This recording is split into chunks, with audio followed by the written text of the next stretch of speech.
The cold season is about to begin here in Finland, and we will get a lot of snow in just a few weeks. You can of course have a lot of fun with the snow, like for instance building snowmen, snow lanterns, etc. The snow lanterns, they are a real tradition here in Finland and the Nordic countries. But if you don't have any snow, you can still build small snow lanterns made out of clay. And today I will show you how to make a big one. My name is Mika, I live here in Finland, and I'm really happy that you found this video and my channel. The clay I use today is a stoneware clay, and I can actually have this lantern outside even in the Finnish cold winter, and it will not break. What I need is of course a kiln, and I need to burn it in 1250 degrees centigrade, so it will turn almost into stone. Stoneware clay is the clay I prefer.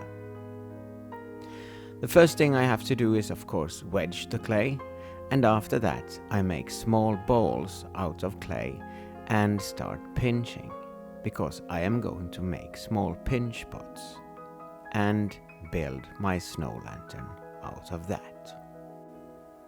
When I do pinch pots, I use both of my hands, one where I hold the clay, and with the second I just use the thumb to drag the clay against the other hand, just like I do right now.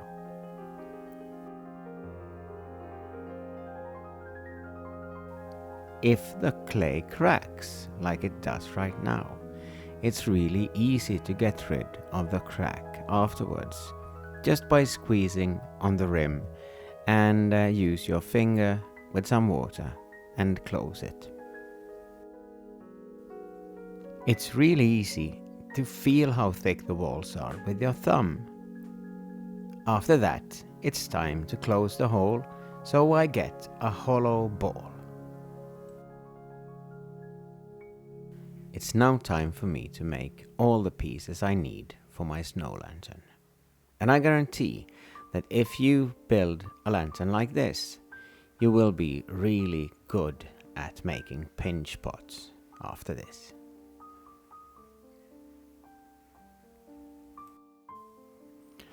Living in Finland is sometimes hard, especially at the winter time, because all of the winters are dark.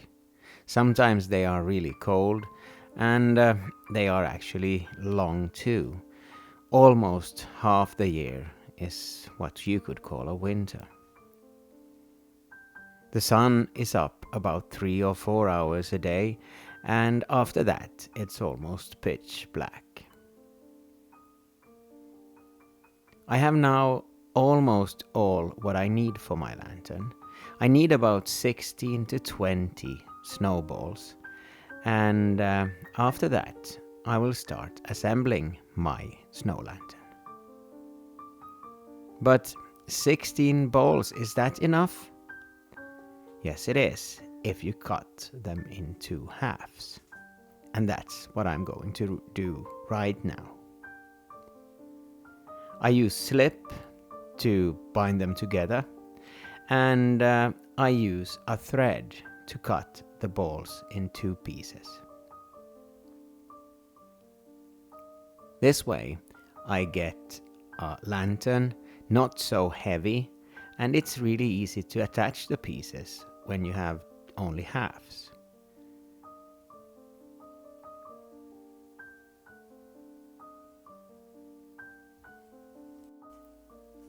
So instead of having 16 pieces, I get 32, and that's enough for a big lantern.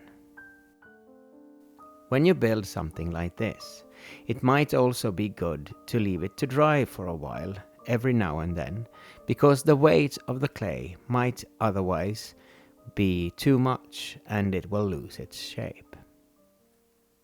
As you can see now, I have a lot of pieces. I used a turntable, and I start making the first layer, the bottom, where all of the other balls will sit. A turntable is good, and a piece of plywood with plastic on top to build the whole thing on. But you should be a little bit careful because the weight of the clay might tip the whole thing over. As you can see, the walls are almost the same thickness on each and every ball. So just by doing it this way, you will learn how to pinch perfect pinching pots.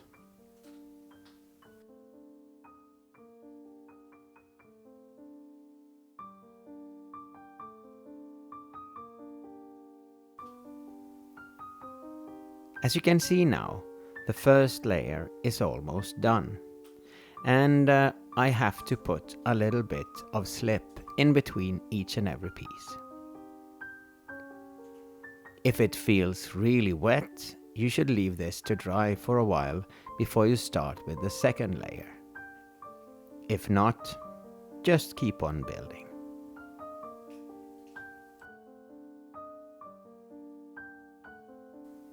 At this stage, it's really easy to do some adjustments to the first layer, much easier than if you have 2 or 3 layers, because you can reach really nice and you see what you have to do. Remember, don't squeeze too hard because you still want the light to shine through the holes.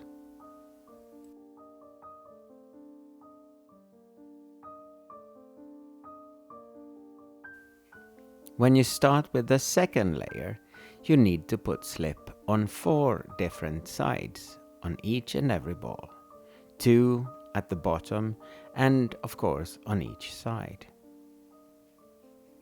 Again, squeeze to get them to stick together and try to keep the shape, the round shape, all the way.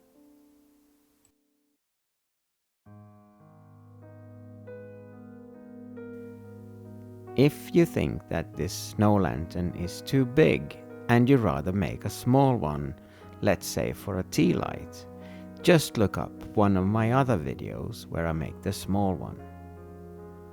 I think this is really fun, and as you can see, the second layer is now done.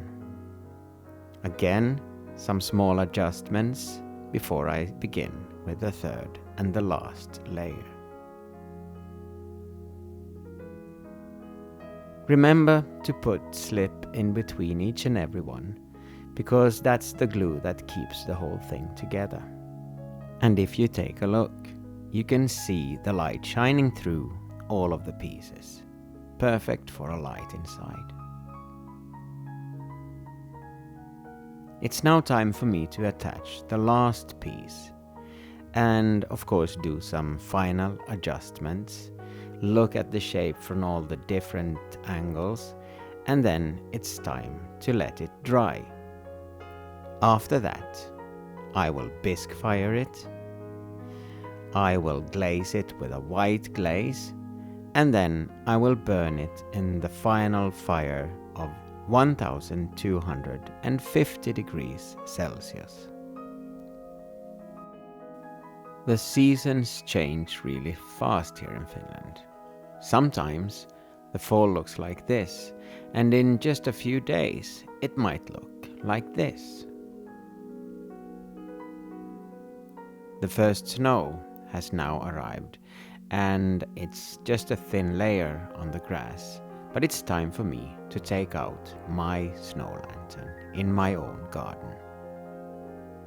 It's 3 o'clock in the afternoon, and in just 1.5 hours it will be almost pitch black.